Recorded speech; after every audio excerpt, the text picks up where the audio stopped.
you. So my name is Melissa Kenny, and I'm the Volunteer Executive Director of Healthy Plymouth Community Engagement. I'm thrilled to announce that we are officially moving from a kitchen table organization founded in 2016 to, I think, a few weeks away from being an official nonprofit.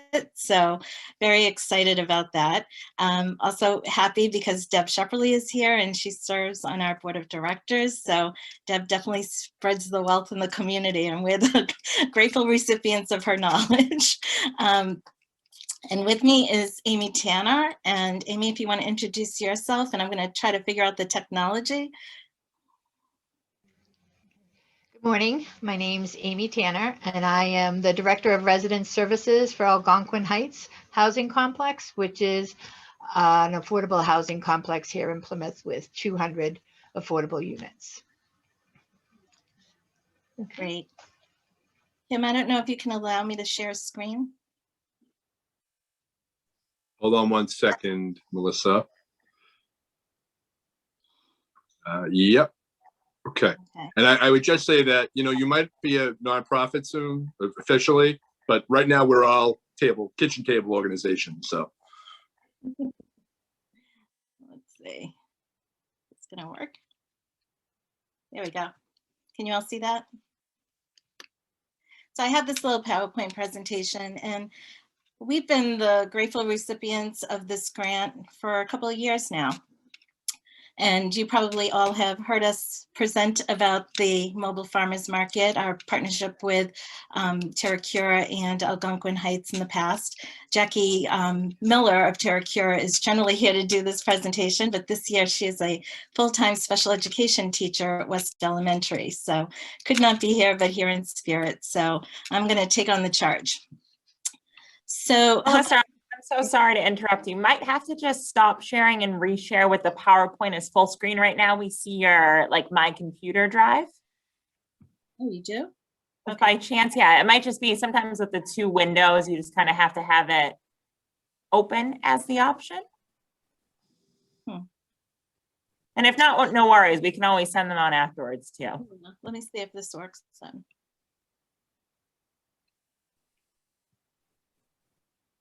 Is that working? No, I don't see it. Okay. So you know what? I'll just send it out afterwards. They're beautiful pictures, so I hope you take advantage of looking at those. And I have my cheat sheet, so that's okay. So sorry about that. My technology skills are just not that great. So again, our Mobile Farmers Market celebrated its third year last summer. And, you know, we're just thrilled that we were able to actually go forward with the program, because with the COVID restrictions, we weren't really sure if this was going to be doable or not. And we were able to, you know, pivot, that famous word, and really have a very successful summer. So the Mobile Farmers Market was developed in 2018 in partnership with Algonquin Heights, but also in partnership with the Department of Developmental Services, with Colchester Farm and New England Village. And it was kind of a natural extension of the school garden program that Terracura and Healthy Plymouth have, organic garden beds at every Plymouth public school. Schools. We wanted to do more community outreach, and Algonquin Heights and North Plymouth are two of our primary communities served by Healthy Plymouth. Knowing that Algonquin Heights in the past already had a farmers market that was really no longer operating, we thought maybe we could take on the charge and bring it back to the community.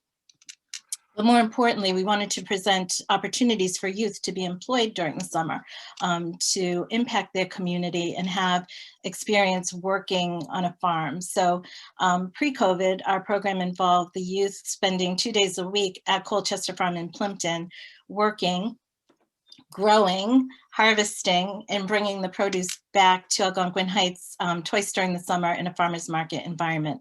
And this was held during their normal food pantry hours.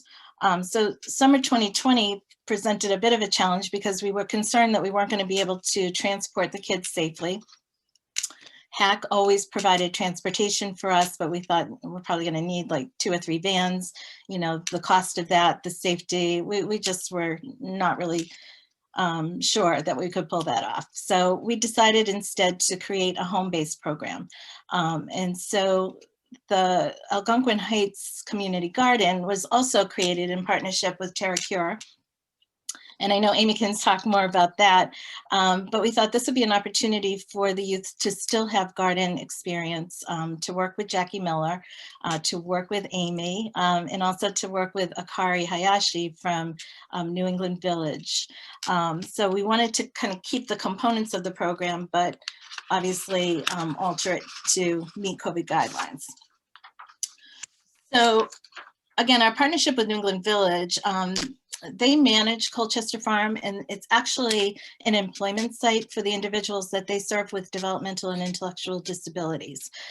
So again, in the past, it's been a wonderful inclusion program where our teens from Algonquin Heights were able to work, in partnership with the members of New England Village. So our teen employees, though they weren't able to go to the farm, Akari was still able to bring produce to Algonquin Heights. So we were able to have farmers markets on July 24th and August 7th.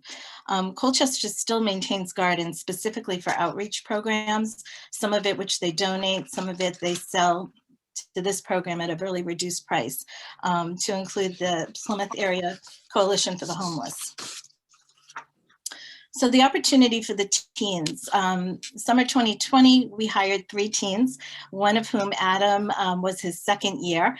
Adam's brother actually worked our first 2 years. So it's great to see that, families had enjoyed it so much that siblings wanted to join in. Adam was given a little bit of a supervisory position last summer, and we had 2 new kids join us, Kiara and Emily. The teens were paid, so they were paid $13 an hour. Adam got a little bit more because he was a supervisor and had assumed additional responsibilities.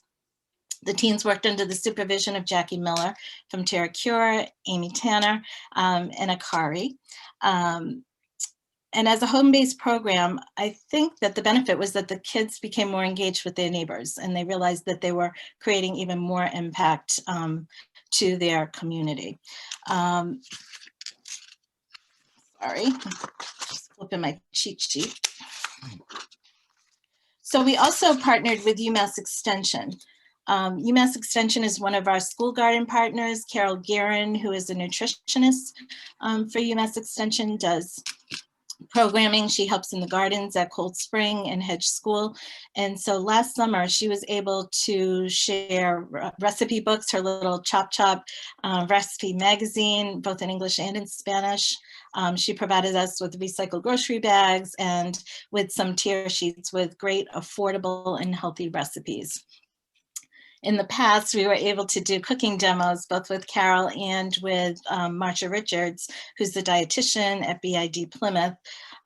Again, we weren't able to do that. We also, kind of like in the grocery store where you go by and you get to sample foods, we would provide some cooked foods or easy salads, things that residents of Algonquin Heights could make from the food pantry items that they would receive, and certainly from the fresh produce that they received in the farmers market. Again, in the past, what we've done is set up just like a farmers market that you would see, say, at the plantation, where people could kind of shop. So they could pick and choose what they liked, what they wanted. They were all given a stipend of $20 to spend, and that was covered through this grant. We were able to provide for 40 households each market, which was great. So this year, because we had some cost savings with not transporting individuals, not having to pay a supervisor at the farm, so on and so forth, we also weren't able to do our family farm day at Colchester, which was a real disappointment. We were able to instead increase the number of families and households that received the fresh produce from 40 to 60. So that was a real huge bonus to be able to impact that many more residents at Algonquin Heights. So unfortunately, because we weren't able to kind of set up as a grocery store to minimize contact at that point, we had to pre-pack bags. So the kids were vital in kind of assembly line fashion, putting all the items in a bag. We had a nice whiteboard, which I'm sorry, you can't see the pictures, but a lovely whiteboard that showed exactly what was in the bags, everything from corn to cauliflower to cucumbers. We had fresh berries, we had fresh cherries. If folks didn't like a particular item, they could swap out, which was not a problem. But unfortunately, I think some of the camaraderie that we would have in the conversations and the socialization probably wasn't as prevalent this past summer as it has been in the past. Though I'm sure that everybody enjoyed, and we certainly enjoyed seeing them again. So at this point, I think I'm going to pass it on to Amy to talk about the youth and some of the work that they did at the garden in Algonquin Heights.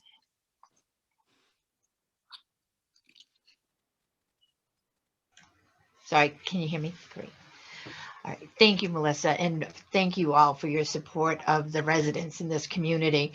I'm going to talk a little bit about the effects that it's had on the teens who have participated in the program, which has been immense and outstanding. From the earlier years, we have no one has not graduated from high school. They're all moving on through high school. We have 2 graduating this year. Everyone has received a summer job or a part-time job while they're going to school. They all maintain their jobs and good grades. They're just doing fabulous. They come back and visit with me to get references and things like that, and just still talk about what a great experience it was. And then last year, when we had to change things a little bit, Adam has gone on to, he has a part-time job now, and he's going to work in the garden this year while continuing his part-time job and a great grade point average. And the 2 younger girls have both come to me for assistance with getting their work permits and a part-time job. They volunteered on the property throughout the year, and you just see the confidence and the skills that they receive through this program, and just people believing in them. It really is it's just unbelievable. I get choked up. So the 2 girls will continue on, and Adam will continue on this year. The community receives from this so much, and so much pleasure and joy. It's the biggest thing of the year is the farmers market. They really look forward to it. People love fresh produce. They love to be able to pick their own things. And although it changed a little bit last year, like Melissa said, everyone was made to feel comfortable and at ease. And it was just, it's a beautiful, beautiful experience that everybody gets to have together. Sorry, I lost myself. I just can't say enough about this program. It's been the most successful youth program that I've worked with, and I've been here for 11 years. So again, I can't thank you for your support, and it's helped in so many ways with people's health, with people's confidence, again, with the success of every single teen that's been through this program. There's not been one situation that hasn't been outstanding and great. That's great. Thank you so much, Amy. Melissa, you had said you were able to serve 60 families, and there were 2 farmers markets. Is that 60 total for both? That was 60 each market. Oh, okay. And was it mostly the same families that came back, or was it different families? I would say, predominantly it was the same, but it was open to whomever wanted to come. Yep. And truly, Akari and her team from New England Village and Colchester always brought extra. So if we had number 61, we could certainly put something together for them. So Melissa, was there a line or a sign up? I mean, what if there were like 80 people? Did you have to turn people away? Yeah, at that point, I mean, Amy would promote it ahead of time. We had 60 vouchers. I think, Deb, because this program had been in place when I was with the ARC of Greater Plymouth, people were pretty familiar and knew that it was, somewhat limited. you know, just the fact that we could support 20 more families was amazing. I mean, it really was. And I think the other neat part, and we'll hope this summer to go back to, you know, some sort of demo, you know, figure out how we can safely, you know, from a food safety standpoint, do some samples, because there were vegetables that people just weren't really familiar with, how to cook, how to prepare, what they taste like, what do you do with it? And so being able to share that information. So I think it's going to be vital again this summer to include Carol and Marcia in some capacity, because I think it's expanded, you know, people's palates, but also, you know, their interest in healthy and, you know, fresh produce. Would it be okay if I added one more thing? Of course. With our residents, we do have people who are elderly and disabled and who are unable to attend the food pantry or the farmers market. And on a regular basis, I will deliver to those households. But all of our teens that were working this summer were very happy to do that. And so they would take a shopping carriage and go around the property and get to meet people that they didn't normally get to meet. And they came back even after the farmers markets and continued to help me with that. And so you get to build relationships through that way too. So I want to make that a point. That's awesome. That's great. Thank you so much. So this year, can I just add a few more things? Okay, so this year we added a survey because we wanted to kind of help inform what we're going to do moving forward. And we really did find through the survey that the families were looking at healthy, affordable recipes, healthy snack ideas for kids, and healthy meal planning on a budget. So, you know, that's going to be really kind of essential as we go forward. And I think just, you know, some of the few outcomes, you know, again, despite the challenges of COVID, we were able to successfully run the program. Students were exposed to their local food system. The residents were able to gain access to fresh fruits and vegetables. And then the students themselves learned and were willing to, you know, eat more nutritiously. And that's a beautiful thing too. So thank you. Thank you again for supporting us, and, you know, greatly appreciate it. Thank you. Thanks for the report. We really, I thought I was on mute. We're always glad to hear how, you know, how, again, the impact that these funds have. And also, you know, we approved a bunch of grants right before the pandemic, and a lot of folks had to report back to us, say, well, we can't do what we thought we were going to do, but this is what we're going to do instead. I know Christina at the Y had a big camper support program last summer, and they had to kind of mix it all up right before the funding came in because of the pandemic. So it's great to hear that organizations are able to adapt and still have an impact for the people that they serve. And also on the theme of healthy recipes, I think it's great that you're partnering with UMass Extension, and obviously Marsha Richards is a great resource for healthy recipes as well. So kudos on that. Do we have any other questions for Melissa or Amy? I don't see any. I want to thank you both. And Amy, you should be getting a phone call from Bethany, who is our health literacy coordinator, because she definitely wants to talk to you about the work that you're doing over at Algonquin Heights. So if she hasn't called you already, look forward to that. All right. Well, thank you both. And look forward to hearing more about this project as the years go by. So at this time, I do want to introduce the staff of, I just had to change my notes and insert the staff of before Senator Sue Moran. We're very, you know, obviously sorry that she couldn't be here today, but we totally understand the circumstances with a healthcare emergency. So I think what I'll do is Monica, I'll introduce you. You can talk about yourself and the work that you've been doing all these years, and you can introduce the rest of your team if that makes sense. Sure. So I'm Monica Mullen. I know many of you from being in the community as a Senate aide for the past 17 years, I think, maybe 18, starting with Senate President Murray and then Vinnie DiMacedo and now Senator Moran. And what I really like about that is the the partnership that they've all had and still have. They all still work together, Democrat, Republican. It's just been a very nice support network for the whole community. And what I admire about all of them is that they do put the community first.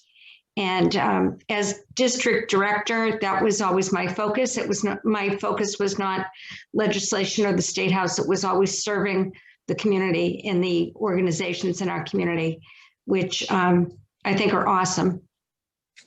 So I thank all of you for the work you do. It's just a great group of people, and I've enjoyed working with everybody over the years. In particular, as far as your organization goes, as CHNA, I'm on the Patient Family Advisory Council at BID, and I'm also on the advisory board at the Center for Active Living. So I'm so happy that everyone works together through CHNA too. Just to touch briefly on the COVID year, Senator Moran stepped right in without any, I don't want to say with no support, but the State House was closed, so she didn't have the opportunity to sit with her colleagues in session and sort of be mentored and learn as a new senator. So I give her a lot of credit. She just jumped in and is connecting with as many local organizations as possible. And I'm really sorry she couldn't be here today. She had been looking forward to this, but I hope you'll, be able to schedule her in the future and let her meet everyone here, those of you she doesn't know yet.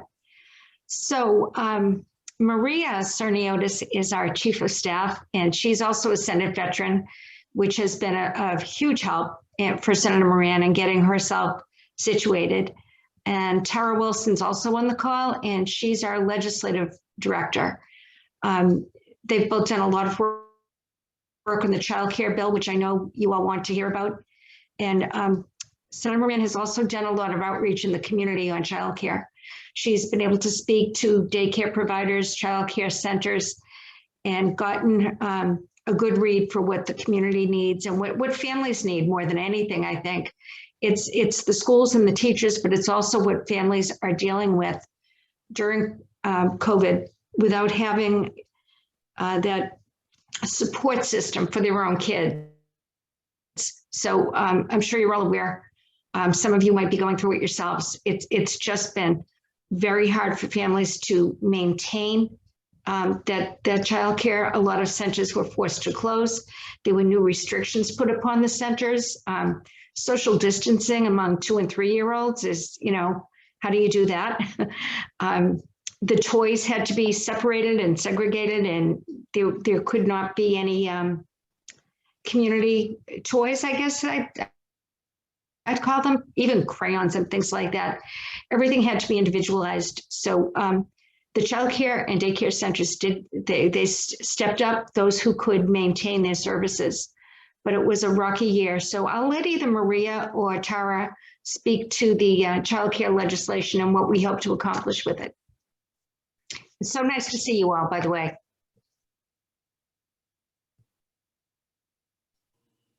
Thanks, Sure, Monica. I can pick up talking about the child care bill that Senator Moran has sponsored. It's loosely known as the Common Start bill. Basically, the end goal of the bill is to make a child care system that is affordable and high quality for everyone in the state.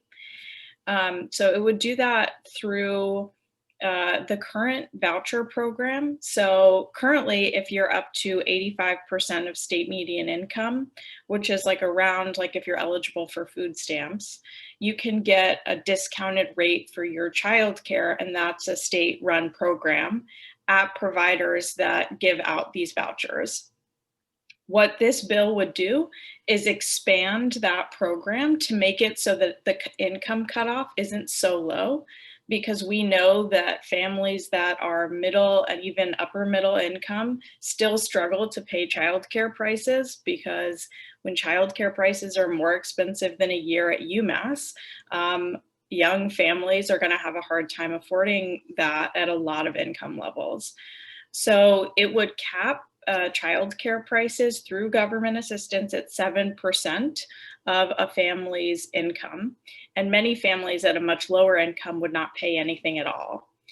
At the same time, we also know in order to provide enough childcare for people to get it and not sit on wait lists like a lot of families currently do, we have to support the current childcare providers as small businesses that they are and make sure that there's a bigger supply of them. So that means that, you know, many providers, I know that there's somebody from the YMCA here, so you'll be able to identify well with this. Many providers are operating at very slim margins where, you know, reimbursements from the state are very low. Providing childcare and really good childcare is very expensive, especially during COVID. And a lot of the time, the survival of a childcare depends on how many kids sign up year to year, and that can vary through circumstances that are no fault of the provider. So what this bill would do is create an additional funding amount to support providers and add just a little bit of money to their bank account so that they can survive year to year without worrying so much about that bottom line. And it would make sure we could pay teachers more because childcare teachers in some cases are paid 30% less than public school teachers. And we know that public school teachers aren't always fairly paid either. So that means like it's a really low bar. So we want to make sure that childcare teachers are supported. There's also a component that adds requirements to the Department of Early Education and Care, which is the agency that oversees childcare in the state, adding some additional data requirements to make sure that the system itself is more accessible and we can track the ways that we need to improve the childcare system so nobody's locked out.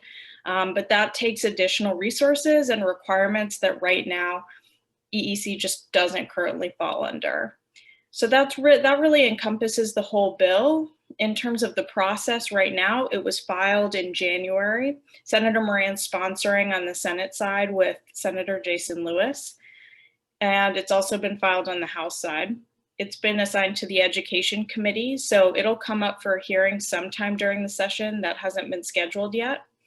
And at that committee hearing, people will have an opportunity to support the bill, reflect on what their concerns are maybe about the bill. And after that, if it's voted out of committee, we'll then go to the Senate floor.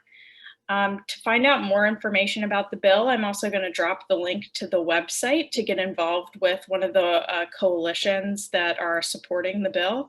And they have some local chapters that you might want to get involved with. But happy to answer any questions about the bill or anything related to childcare. Great, Tara, thank you. And I guess speaking from the congressional perspective, my first question would be, really just to point out that, you know, President Biden has proposed putting a lot of money into childcare, up to $225 billion as a proposal. We'll see what comes through the Senate at the federal level, but how would the Common Start legislation fit into I guess the framework of increased federal funding? Yeah, so it actually works out really well because the way that the bill is written accounts for scaling up funding over time. You know, we know the state's not going to pull out a ton of money out of nowhere and just dump it into childcare. So we say, okay, over, you know, a 5-year plus period, here's how we scale up the existing system to make it so everybody that I was just talking about can access affordable childcare. So the way that it would work conceivably with federal money is that the more that the state gets in federal funding, the more we can use that to expand some of these programs that are outlined by the bill. Some of that may come with federal requirements, but based on what the Biden administration has been saying, I would think this bill is really consistent with what the federal requirements would be. Yeah, and I think it's interesting. This is a federal issue, but it really has been inspired, I think, by a lot of the work that's been done on the state level, like by the Common Start group that you sent the link in. And you know, the idea of childcare, there was a great article in the New York Times business section this Sunday about childcare as infrastructure, and it really compared it to traditional infrastructure in terms of the fact that childcare was always thought of as a woman's issue and a family responsibility. Whereas, as someone who drives to work every day on the roads or uses a subway or train to get to work, you're not, it's not your responsibility to make sure the traffic light at the end of the road works or the pavement is smooth. That's a government responsibility. And the same idea is that childcare is part of infrastructure that's critical to the economy. There's one factoid. Of course, I was going to impress Senator Moran with my factoids, but I'll impress you folks instead. From the article, that according to the census, 10 million mothers of school-age children were out of the workforce at the beginning of 2021, which is an increase of 1.4 million from the year before. So that just shows what the impact of the pandemic has been. And I think all the economists are telling us that it really is, it has been women who have left the workforce. The recession of 2008, for those of us old enough to remember that was like a man recession. Men were losing jobs then, but really it is women who are coming out of the workforce. And a big part of it is that schools were closed, childcares were closed, and they just didn't have reliable childcare to watch their kids, to take that responsibility. So the idea of childcare as infrastructure really is an idea that's percolating through the states and through academia, but really has come to the forefront with the work that Senator Moran is doing on the state level and also at the federal level as well. So just wanted to point that out. Any other questions about the childcare issue before we move on? Maria, do you want to say something? I just wanted to add a few points. So, Sure. This is a long-term kind of solution, and we are working at, and we're addressing some of the issues. Senator Moran is part of a task force right now. Representative Vieira is also from the South Shore region that is on that from the House side, and they're going to be looking at this as well. But we're also looking at budgetary priorities as well to address some of these inequities that are happening and just low-hanging fruit that we'll be looking at. Childcare, it comes up just like, as you said, in every single meeting we have been in. When they're talking about economic development, childcare comes up. We could be in a transportation meeting, childcare comes up. So it is at the forefront. If there's anything good that's going to come out of this pandemic, it is the fact that we are now addressing these long-standing issues that we know have been there and bubbling, and we don't have the money or we don't have the time. But public health, another thing, where we just completed the SAFE, 1.0, to be able to have Department of Public Health or local health departments collaborating together. We're taking up another one. Senator Moran is Vice Chair of Public Health right now. She had a committee hearing just the other day. We're talking about outreach, education, supporting those systems. I've worked on the local level, so I've seen the one-man operation for the public health offices. When I was, working for one of the cities, we had the EEE outbreak, and it was myself and the public health nurse. And all I kept saying is, how can this be possible? So I'm hoping that that's the good that comes out of it, that we all get to sit around the table. I appreciate the work, and what I was listening about food security, that's something that we've been working on. It just brings it all up to the table, and now is the time to act. Now is the time, okay, what are the steps we're going to take? We're not just going to put a press release out. We need to act on it. What are we doing? And, by being part of these conversations, this is the best, what comes out of, good policy. So I really appreciate this opportunity. I'm sorry that Senator Moran wasn't here. She's definitely a better spokesperson than all of us, but I appreciate listening and meeting everybody. Thank you. Yeah, we'll get her back at some point because I think it's a great opportunity for her to hear from folks as well. So just one last thing. Monica had alluded to the fact that the senator she was first elected during the pandemic, and I'm sure that was a strange time for her and for the staff as well. I don't know if Tara, Maria, or Monica, if you want to talk about your personal experience working as legislative staff during the pandemic, And maybe if there's any legislation, I know she's the vice chair of public health, any specific legislation about COVID that people should know about? Well, I can just tell you, I have been working as a public servant for 20 years, and I always tell people I have never been as busy as I have been recently, and I'm sure you can relate to that. And I'm sure everybody can, that whatever industry you're in, you're maxed out. And I mean, we get 80, 90 emails a day, you know, and that's just email. That doesn't mean the phone calls or the text messages that are coming in. That's been just a whole other beast that was very unexpected. And you're trying to be responsive. Everyone, you know, especially with the vaccines, with the testing, everyone was worried there wasn't enough information. So that's been challenging. You know, we try to do the best that we can do, but you know, our number one priority is to be responsive and responsible for what we're doing. But I mean, that's definitely been challenging. And working remotely, not being able to walk over to Tara or Monica and say, hey, what are you doing? It's always another hurdle of a phone call. Right. And I'm sure everybody can relate to that. So yeah, I noticed that you're working from home today. So for hearings, are the hearings all remote, and the legislative, like the sessions, are they all remote as well at this point?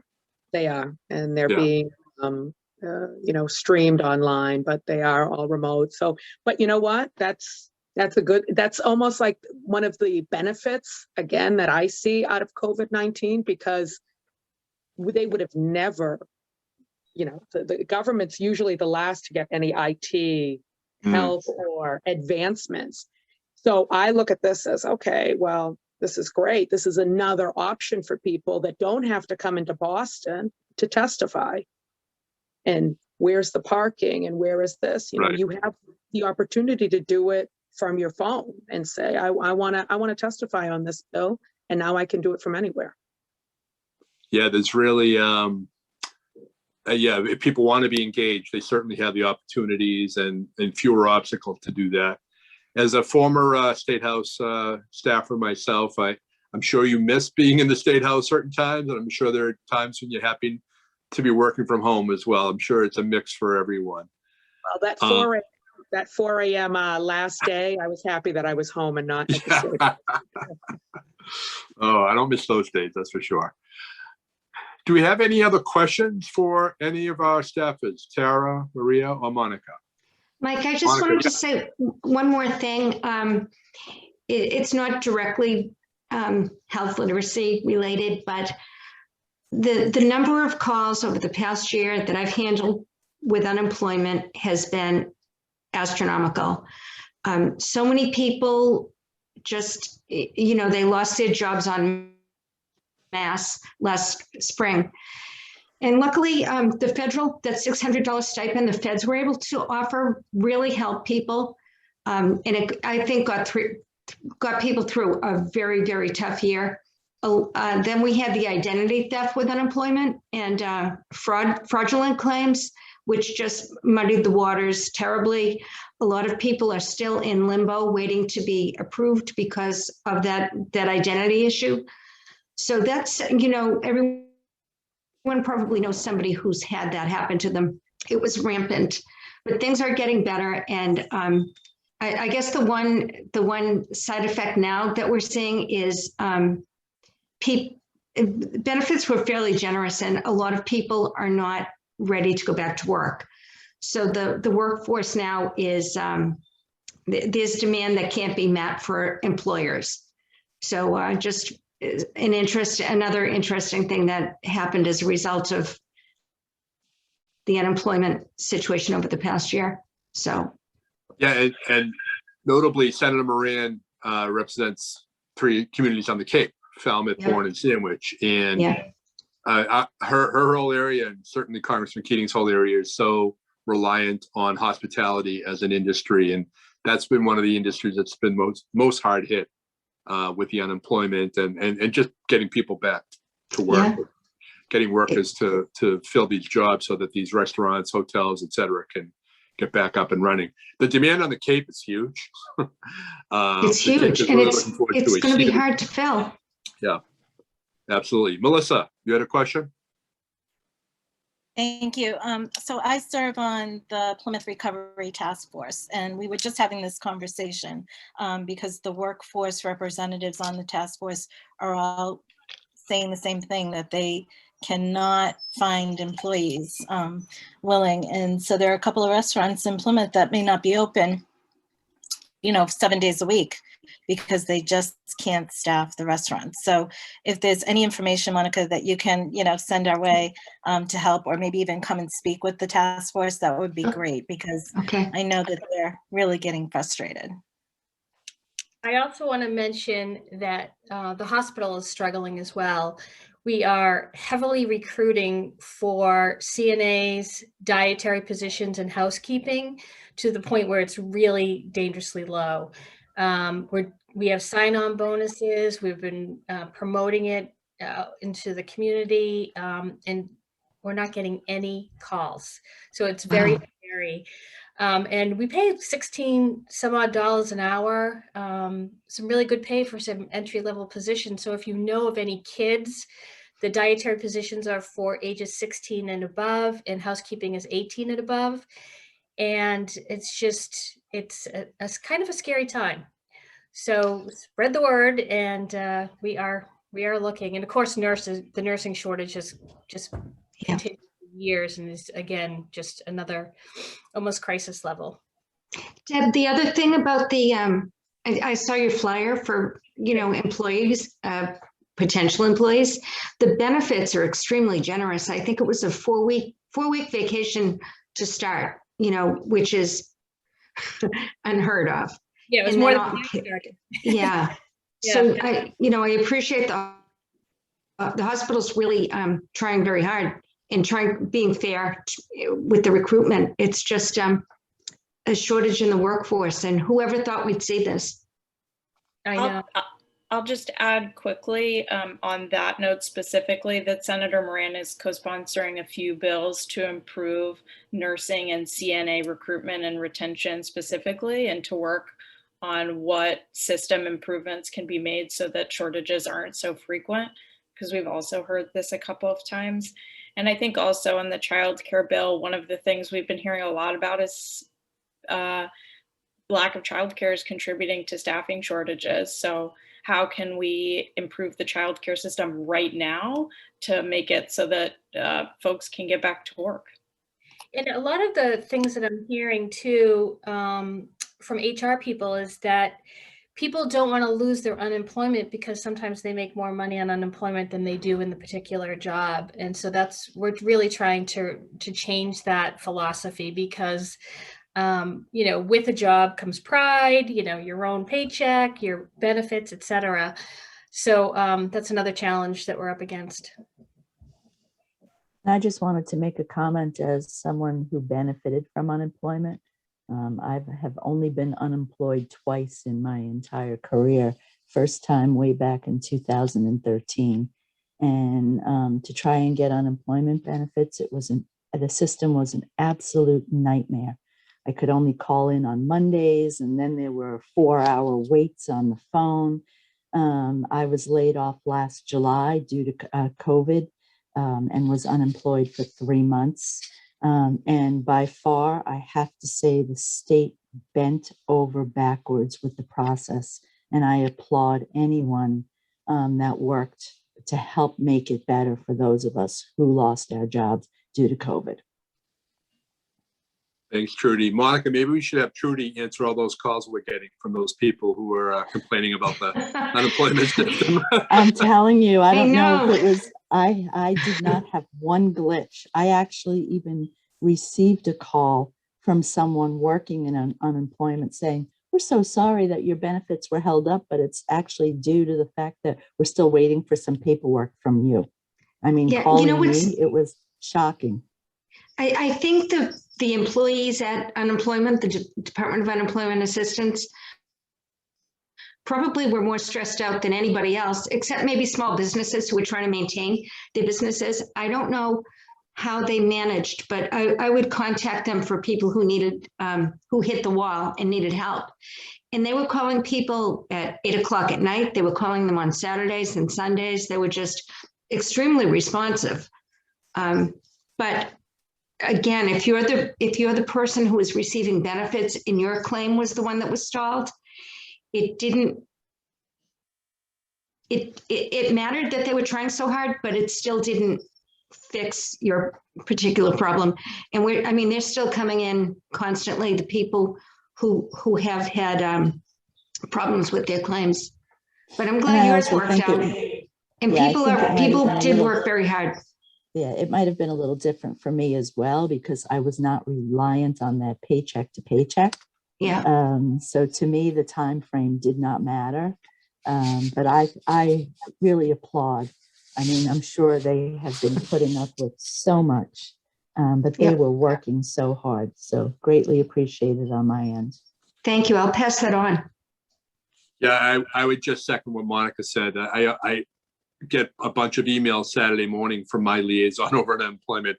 I called so-and-so and I just emailed them like Friday at 4 in the afternoon. Yeah. So they have been very responsive to legislative requests. But, it's funny, Monica, you made me think like we're over the pandemic, sort of like the arc of casework and how that we had that unemployment surge at the beginning. And for our office, we still getting all kinds of questions about stimulus checks. And now because IRS was closed for so long, people who file paper returns, it took them so long to get an answer or their refund. So, and even with the vaccine and where we were with the vaccine in January and February and people calling and why can't I get a vaccine? Why are there no vaccines in Southeast of Massachusetts? And the state slowly but surely, altering its methodology and focusing, kind of micro-focusing on smaller communities that have access and hesitancy issues now. So we've come a long way in the last 14 months, 13, well, I guess 14 months, but definitely even with the vaccine in the last 6 months. So, well, thank you, Monica and Maria. And I know Tara had to jump off, but does anyone have any other questions for Senator Moran's folks?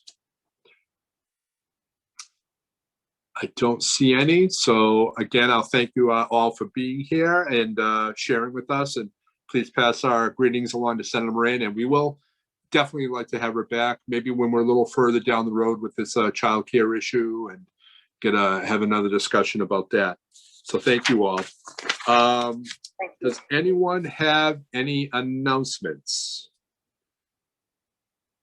or programs coming up that they want to share? I actually just want to announce that I work for the Cook Family Charitable Fund in Marshfield.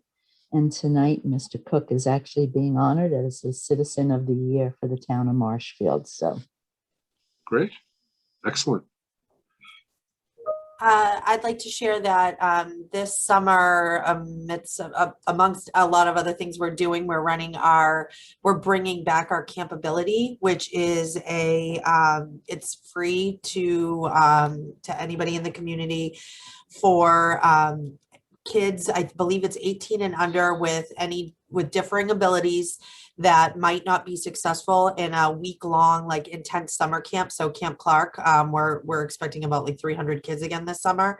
So this is it's a lot scaled down, and it allows children of different abilities to take part in summer camp. So boating, archery, ropes course, in a less chaotic environment with some skilled staff. So we're registering for that, but also we are looking for volunteers because this is free. We do count on volunteers that want to come. It's only 9 to 12 on Saturday mornings to help provide one-on-one support to kids that need it. And Christine, how can people volunteer if they want to find out more? I can share our volunteer recruitment flyer with you. I like to send out to the group, and then we also just posted it on our Facebook page yesterday. Great. Yeah, if you send it to Kim, she'll definitely make sure we send it out to the whole list. Awesome. And Kim, you have an announcement about the United Way's annual event?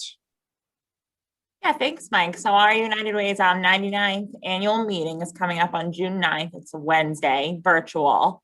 11:45 to 1. We're really excited this year. We have a great keynote speaker, Caitlin Roy-DeBillis, who was one of the teachers during Sandy Hook. So she was able to save her whole classroom of first graders by putting them into a very tiny bathroom. And she has gone on to be a great motivational speaker. She's written a book called Choosing Hope. We'll be raffling off 5 free copies to attendees and giving out some great community and campaign awards. So all are welcome. It's $20 a seat pretty much to just cover those speaker costs. And we would love to fill the Zoom room, as we're saying this year, and hopefully be back for our 100th year next year to celebrate in person. So thanks for the opportunity to share.